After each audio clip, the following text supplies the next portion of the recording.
students, today we will start our next lesson, that is metal and non metals. ठीक है, आप सबको metals और non metals का थोड़ा बहुत तो आइडिया होगा ही बेटा, ठीक है, और अगर नहीं है तो भी हम इस चैप्टर में आपको आइडिया करवा देंगे, ठीक है। सो बच्चे, आपको ये पता है कि हमारे पास जो पीरियोडिक टेबल है उसमें बहुत सारे एलिमेंट्स हैं। 9th क्लास में आपने पढ़ा है ना कि बहुत सारे एलिमेंट्स डिस्कवर हो चुके हैं, ठीक है। और वो एलिमेंट्स बेटा पर्टिकुलरली मेटल्स नॉन मेटल्स के बीच में क्या हुए हैं, डिफ्रेंशिएट हुए हैं, ठीक है ना।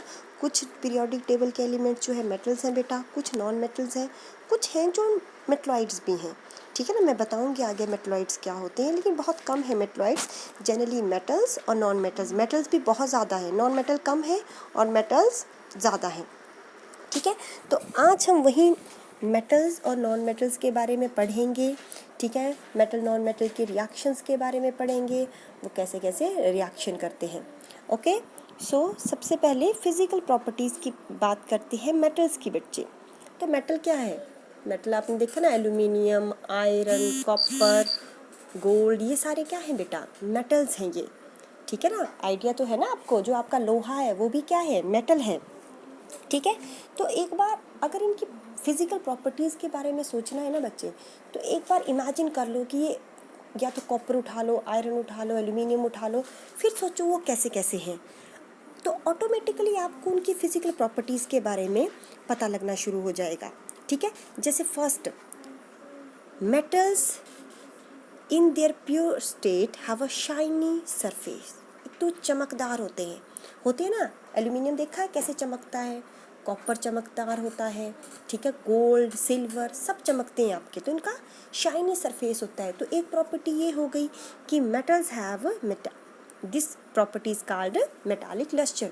मेटल्स हैव लस्टर, लस्ट्रस होते हैं मेटल्स, चमक होती है उनमें, चमकदार होते हैं, ठीक है। लग गया ना पता? एक तो ये हो गया। Second thing, they are hard, बहुत ज़्यादा हार्ड होते हैं, देखा है आपने। अब आयरन है, ठीक है, लेकिन कुछ हैं जो सॉफ्ट मेटल्स होते हैं, जैसे आपका सोडियम है, वो क्या है बच्चे? एक सॉफ्ट मेटल है। पोटाशियम है बेटा, ये सॉफ्ट मेटल्स हैं बच्चे। अगर आप इनको नाइफ से काटने लगोगे ना तो बड़े इजीली कट जाएंगे। सोडियम और पोटाशियम ये सॉफ्ट मेटल्स में आते हैं, अदरवाइज जनरली मेटल्स क्या होते हैं? हार्ड होते हैं। एक और एक्सेप्शन है बेटा, नहीं चलो ये दूसरे में आएगी, ठीक है। हार्ड होते हैं और क्या होते हैं बच्चे? जनरली सॉलिड होते हैं। क्या होते हैं? सॉलिड होते हैं, एक्सेप्ट मरकरी। जो आपका मरकरी है बेटा, दैट इज मरकरी क्या है? आपने देखा ना थर्मोमीटर में मरकरी होता है। कभी अगर थर्मोमीटर अगर टूटा हो, आपने देखा हो नीचे गिरता है मरकरी, तो ऐसे छोटे छोटे जो है छोटे इसमें क्रिस्टल्स नहीं बोलूँगी, स्फेरिकल मास में टूट जाता है वो, ठीक है ना। Mercury is in liquid state, liquid होता है ना, तभी तो जब आप फीवर चेक करते हैं तो मरकरी राइज करता है, it is in liquid state, ठीक है ना। जनरली मेटल्स बच्चे सॉलिड होते हैं, लेकिन एक्सेप्शन है mercury, mercury is in liquid state. अच्छा, ये एक्सेप्शन याद रखनी है, फॉर श्योर आपको 1 मार्क का क्वेश्चन आएगा ही आएगा, ठीक है। तो जो आपके 10 मार्क्स हैं, 10 तो क्या 15 है, अब आपके 1 मार्क के कितने हो गए क्वेश्चन? 15 हो गए हैं। तो वो तो मतलब आपके ऐसे होने चाहिए कि एक भी नंबर इधर से उधर नहीं होना चाहिए 1 मार्क में, ओके, ठीक है। लग गया पता क्या बताया मैंने? फर्स्ट प्रॉपर्टी क्या बताई? मेटल्स कैसे होते हैं बेटा? उनमें लस्टर होता है, चमकदार होते हैं। सेकंड क्या बताया? वो हार्ड होते हैं, ये तो वैसे देखने से ही पता लग रहा है ना, और सॉलिड स्टेट में होते हैं, ठीक है ना। हार्ड होते हैं, ठीक है ना, लेकिन कौन से बताए थे? एक बताया था सोडियम और एक बताया था पोटाशियम, ये सॉफ्ट मेटल्स हैं, सॉलिड होते हैं। लेकिन एक बताया तुम्हें मरकरी, वो क्या होता है बेटा? It is in liquid state. Got it? Okay. Now third thing, ये इंपॉर्टेंट है बेटा, मेटल्स कैन बी, यहाँ पे थोड़ा सा जूम करती हूँ, ये देखो, metals can be beaten into thin sheets. अब आपने देखा है जो आयरन है, लोहे का है ना, तो लोहे की हम पतली पतली चद्दर टाइप भी बना देते हैं, शीट भी बना सकते हैं लोहे की। आप एल्यूमिनियम देख लें, एल्यूमिनियम फॉयल देखिए, एल्यूमिनियम फॉयल होती है ना घर में, तो कितनी पतली शीट होती है, ठीक है ना। उसी तरह गोल्ड फॉइल भी है, सिल्वर फॉइल भी होती है। गोल्ड फॉइल कहाँ इस्तेमाल करते हैं हम, स्वीट्स के ऊपर लगी होती है ना, पतली सी, बिल्कुल पतली सी। तो सोचो कितनी पतली शीट है ये। तो जो मेटल्स हैं बेटा, उनकी हम थिन शीट बना सकते हैं, उनको बीट करके। बीटन क्या होता है, उनको ऐसे मार के हथौड़े से, हैमर से उनकी थिन शीट्स बना सकते हैं। और इस प्रॉपर्टी को बोलते हैं बेटा मेलिएबिलिटी। क्या बोलते हैं, यहाँ लिख रही हूँ मैं, malleability. It is the most important question जो आपको आता है, डिफाइन मेलिएबिलिटी।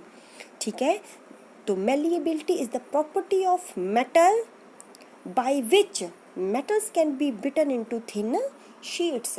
मेटल की वो प्रॉपर्टी जिसकी वजह से मेटल्स किस में कन्वर्ट हो जाती है, थिन शीट्स में कन्वर्ट कर सकते हैं हम मेटल्स को, दैट इज कॉल्ड मेलिएबिलिटी। समझ आ गया, ठीक है ना। बस दिमाग में ये तो छाप लो ये चीज़ आप, मेलिएबिलिटी। तो मेलिएबिलिटी और अगला करवाऊंगी डक्टिलिटी। ठीक है, तो जब थिन शीट्स में कन्वर्ट करना है तो मेलिएबिलिटी। ओके, और वैसी ही एक प्रॉपर्टी आती है डक्टिलिटी। दो प्रॉपर्टीज़ हैं बेटा ये, एक मेलिएबिलिटी और एक डक्टिलिटी। दोनों ही मेटल शो करते हैं। मेलिएबिलिटी तो समझ आ गया, पतली पतली शीट बनानी। और अगर लंबी लंबी वायर्स बनानी है, ठीक है ना, पतली पतली वायर बनानी है, तो क्या होता है वो, डक्टिलिटी। वायर क्या है, तुमने कभी देखा है जब आप ये लेंटर वगैरह डलता है ना, छत वगैरह डलती है, तो लोहे की होती है ना वो पतली पतली वायर जिनसे सरियों को बांधते हैं। तो देखो लोहे की इतनी पतली सी वायर भी बन जाती है, लोहे की पूरी शीट भी बन जाती है। ठीक है ना, दोनों प्रॉपर्टी शो कर रहा है ना मेटल, कि मेटल को बीट करके हम शीट में भी कन्वर्ट कर सकते हैं और उसकी थिन वायर्स भी बना सकते हैं बेटा। ठीक है, लग गया पता। यहाँ पे देखो, ठीक है, यहाँ पे देखो बच्चे, ये तो मेलिएबिलिटी आ गया, ये the ability of metals by which metals can be drawn into thin sheets, ये हो गया आपका malleability।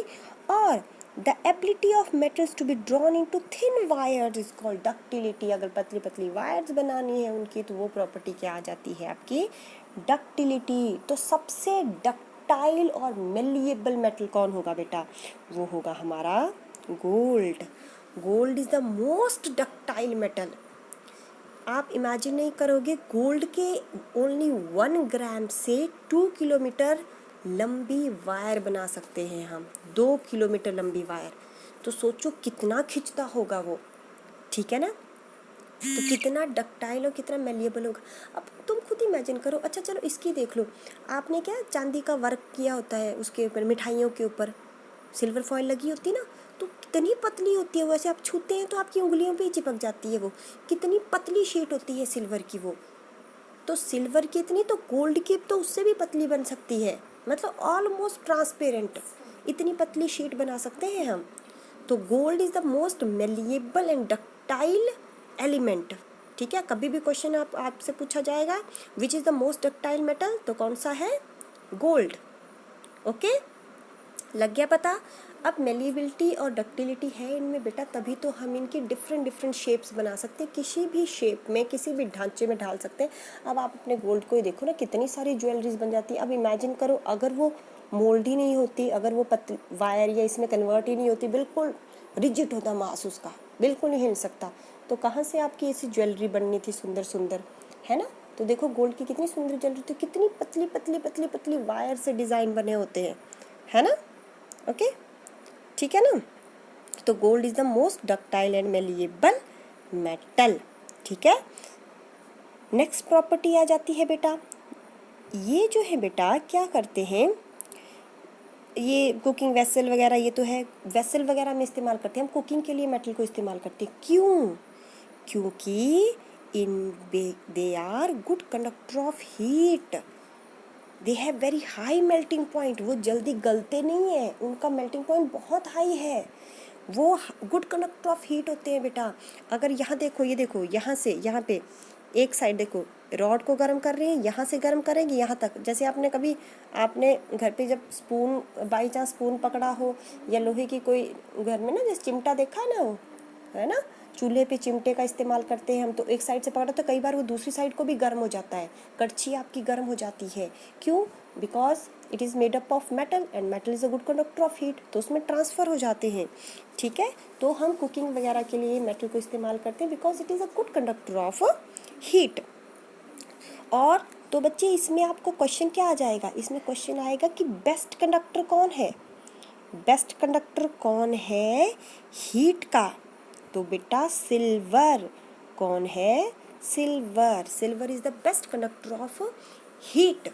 कौन सा मेटल है? सिल्वर बेटा। तो अच्छा, तो फिर हम वायर्स में कॉपर का क्यों इस्तेमाल करते हैं? सिल्वर लगाना चाहिए क्योंकि सिल्वर से तो ज़्यादा कंडक्शन ऑफ इलेक्ट्रिसिटी होगी। ठीक है, क्यों? क्योंकि सिल्वर महंगा होता है बेटा। अगर घर की वायरिंग हम चांदी से करने लगे तो सारा खर्चा वायरिंग पे ही आ जाएगा। ठीक है, तो इसीलिए बेटा वायर्स किसकी बनाते हैं हम? सिल्वर के बाद किसका नंबर आता है? कॉपर का। सिल्वर के बाद जो सबसे अच्छा कंडक्टर होता है वो कौन है? कॉपर है बच्चे। तो इसलिए, और कॉपर सस्ता भी है, तो इसलिए हम देखा ना, तुमने कभी वायर को खोल के देखा है ना? वायर को हम जब काटते हैं, बाहर की प्लास्टिक की प्लास्टिक क्यों चढ़ाई होती है? इसमें क्वेश्चन भी एनसीईआरटी पे कि प्लास्टिक की कोटिंग क्यों करके रखी होती है आपने? क्यों? क्योंकि अरे यार, कंडक्शन करेगा, इलेक्ट्रिसिटी कंडक्ट करेगा आपका मेटल। अगर मेटल को खुला छोड़ देंगे, खुली ऐसी वायरिंग होगी तो हमें भी करंट लग सकता है ना, इसलिए उसके ऊपर प्लास्टिक की कोटिंग लगा के रखी होती है, क्योंकि because plastic is a bad conductor. ठीक है, तो इलेक्ट्रिसिटी जब उसके बीच से रन करेगी मेटल के बीच में से, तो हमें करंट नहीं लगेगा। तो कॉपर सस्ता होता है, इसलिए वायर्स में क्या इस्तेमाल किया जाता है? कॉपर। कभी है ना वायर तोड़ के देखिए ना बीच से, जब आप कभी ऐसे स्विच वगैरह, या कभी आपने देखा इलेक्ट्रिशियन को काम करते हुए, तो वो वायर को ऐसे काटता है, बाहर का प्लास्टिक निकालता है, तो अंदर से क्या निकलते हैं? कॉपर की वायरिंग होती है ना, अंदर से पतली कॉपर की वायर होती है। ठीक है, लग गया पता क्यों इस्तेमाल करते हैं? Because they are good conductor of heat and electricity. समझ आ गया? ठीक है, ठीक। तो ये देखो, बैटरी में हमने क्या किया है बच्चे, यहाँ पे देखो हमने क्या किया है, यहाँ पे वायर ली हुई है मेटल की, कि metal is a good conductor of electricity. ठीक है ना, तो हमने उसके ऊपर पीवीसी की कोटिंग करते हैं, पॉलीविनाइल क्लोराइड मतलब प्लास्टिक की कोटिंग करते हैं, ताकि हमें जो है करंट वगैरह ना लगे। ठीक है ना, तो क्या क्या पढ़ा? मेटल्स, एक बार जल्दी से रिवाइज। मेटल्स क्या होते हैं बेटा? उनमें लस्चर होता है, वो हार्ड होते हैं, सॉलिड होते हैं बेटा, मेलिएबल होते हैं, ठीक है, डक्टाइल होते हैं, good conductor of heat and electricity होते हैं। समझ आ गया? एक और चीज़ है, मेटल्स जो होते हैं बेटा, मेटल्स में इलेक्ट्रॉन्स रिमूव करने की टेंडेंसी होती है बहुत ज़्यादा। दे आर इलेक्ट्रोपॉजिटिव। इलेक्ट्रोपॉजिटिव का मतलब, पॉजिटिव मैंने तुम्हें 9th में बड़ी डिटेल में पढ़ाया था कि चार्ज पॉजिटिव कब आता है बेटा। पॉजिटिव क्या मतलब? उसने इलेक्ट्रॉन दे दिए हैं, इलेक्ट्रॉन दे दिए हैं तभी पॉजिटिव चार्ज आता है बेटा। तो मेटल्स के ऊपर हमेशा पॉजिटिव चार्ज आता है क्योंकि उन्होंने अपने इलेक्ट्रॉन दे दिए हैं। उनको इलेक्ट्रॉन देने की टेंडेंसी बहुत स्ट्रांग होती है, बड़ी पड़ी होती है यार, कि मेरे पास बड़ा एक्स्ट्रा है, ले लो मेरे से इलेक्ट्रॉन ले लो। ठीक है, so they are very good in losing electrons, तो दे आर इलेक्ट्रोपॉजिटिव। ठीक है, तो metals are generally electropositive in nature. Okay, ठीक है, इलेक्ट्रोपॉजिटिव समझे? इलेक्ट्रो मतलब इलेक्ट्रॉन, ठीक है ना, पॉजिटिव मतलब उनके ऊपर इलेक्ट्रॉन लूज करके कैसा चार्ज आएगा? पॉजिटिव चार्ज आएगा।